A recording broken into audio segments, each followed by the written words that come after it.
नमस्कार, सलाम, प्रणाम और शाम के जेडएक्स न्यूज देख रहे सभी दर्शकों को प्यार भरी सत श्री अकाल। तो दोस्तों, भारत लेता हुआ नहीं थका है, रूस देता हुआ थक गया है। दोस्तों, रशिया ने आज भारत के लिए हाथ खड़े कर दिए हैं और रशिया ने दोनों हाथ खड़े करते हुए कहा है कि भारत को हम डिस्काउंटेड रेटों पर और तेल नहीं दे सकते, क्योंकि हमारे लिए जो कैपेसिटी है वो कैपेसिटी अब ओवरकम कर दी गई है और भारत के लिए हम रशिया से तेल अब डिस्काउंटेड रेटों पर नहीं देने वाले हैं। दोस्तों, क्या हुआ, 2 दिन पहले ब्लूमबर्ग ने एक आर्टिकल लिखा जिसके अंदर कहा गया कि भारत की अलग अलग कंपनियां रशिया से और ज्यादा तेल खरीदने के लिए बातचीत कर रही हैं। लेकिन ये जैसे ही खबर आई उसके बाद आज ये क्लैरिटी रशिया की तरफ से आ रही है कि रशिया ने कहा है कि हमारे पास जो तेल की कैपेसिटी है लिमिटेड है और हमारे ग्राहक भी बहुत हैं, हमने दूसरे ग्राहकों के साथ सौदा कर लिया है और इसीलिए जो 2 बड़ी और कंपनियां भारत से रशिया से तेल लेने के लिए आ रही थी उनको हम तेल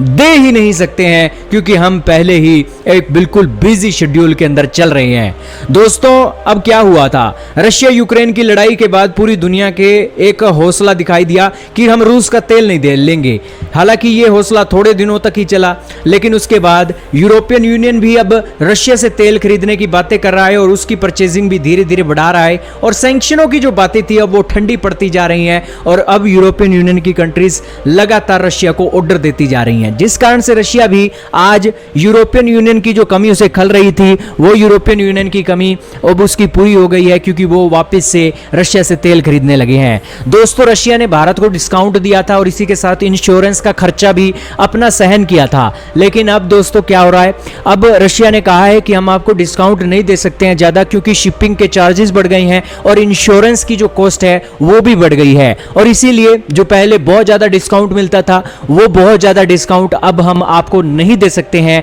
बेसिकली रशिया ने दोनों हाथ खड़े कर दिए हैं। दोस्तों, आपका क्या कहना है रशिया की इस बातों के ऊपर कमेंट सेक्शन में जरूर बताइएगा। लेकिन रशिया की अब जब कमाई पूरी हो गई है, दुनिया के देशों से उसको एकदम से ऑर्डर पर ऑर्डर मिल रहे हैं, तो वो अब भारत के लिए भी आनाकानी कर रहा है डिस्काउंट देने से। अब दोस्तों, आपका क्या कहना है, क्या रशिया सही कर रहा है या गलत कर रहा है, कमेंट में बताइएगा। इस वीडियो में सिर्फ इतना ही था।